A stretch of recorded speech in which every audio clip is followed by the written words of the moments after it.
Greenwich Park, a home to ancient Romans and Tudor royals, conserving wildlife and preserving the historic qualities that distinguish this natural green environment from its man-made surroundings. From what was once a prominent rural landscape on the face of London, here sits the branches and leaves that have been engulfed by the city and its urban concrete structures, housing the modern age. The park was inherited by the Duke of Gloucester in 1427. The 1600s marked a point of progress for the park, with many more trees planted and laid out in an influential French style. The First and Second World Wars in the early 1900s left their mark too. We will now be talking to one of the oldest residents. He has seen times change for hundreds of years to the present day. He has decided to speak up about how living in this beautiful sanctuary has changed so much. How has Greenwich Park been transformed by the weight of modern life?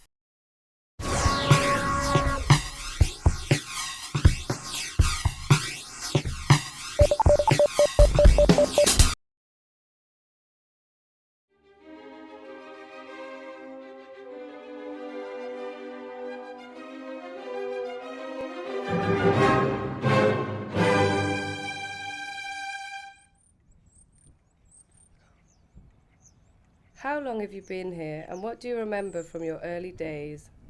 I was planted here back in 1660 by King Charles II. I was meant to look like those posh French garden designed by André Lenoir. I think all of us trees are the same, really. But Charles was happy with the way my friends and I looked. We were planted to add some color to the surrounding greenery. I've got all my roots here. The two world wars at the beginning of the last century were a bit scary.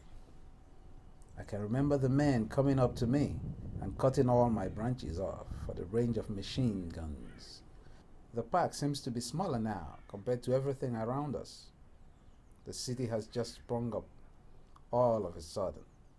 There was a huge HSBC sign on the top of a building opposite me. I'm not even sure what that means. Something to do with money, I think. Everyone that used to walk in these woods are now all obsessed with that building. Why do you think that people are obsessed with money? I don't know. I guess because without it, people can't be happy. When money wasn't so organized back when I first got here, the crowds simply liked walking around enjoying their surroundings, all carefree and innocent. Now the only flaneur of society is a single man navigating through the overcrowded cities. So you think the city is overcrowded? How do you imagine the rest of the world that you can't see? It's quite hard to imagine anything beyond the park. I've all my brothers and sisters around me. This place is my life, as it once was to the people too, until all the pleasures in the city distracted everyone from our natural beauty. The huge buildings of the industrial age, the cityscape is much faster at developing than we are. What do you think have been the leading changes in society to prompt the move from nature to cities?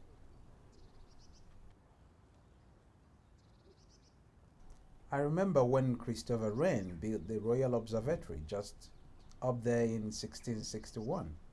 The introduction of GMT, Greenwich Mean Time. It seemed to be like everyone was becoming obsessed with technology and science. Not sure what that is. I reckon it's linked to everything going on around us.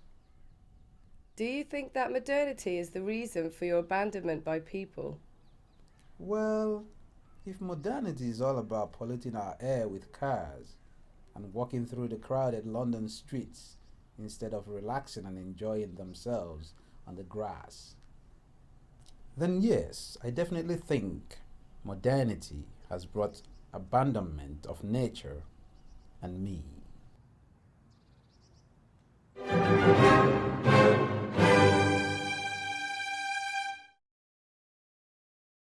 What do you think